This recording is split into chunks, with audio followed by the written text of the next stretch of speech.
Welcome back to another technical deep dive here in the debug zone. Today we're tackling a big question and breaking it down with insights from other users. Hopefully this clears up some misconceptions and helps you get the answer you need. So buckle up, stay a little curious, and let's jump right in.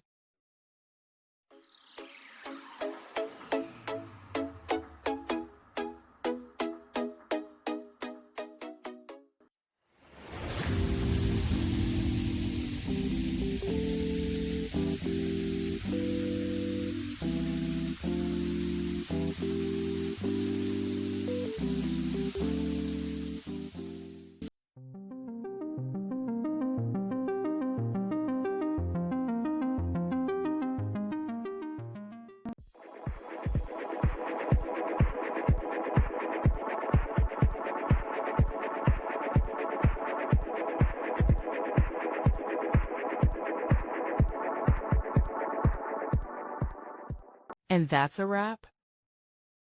I hope you found the answer you were looking for. If you did, take a second to hit that subscribe button. It really helps out. And let me know in the comments which solution worked best for you. See you next time in the debug zone.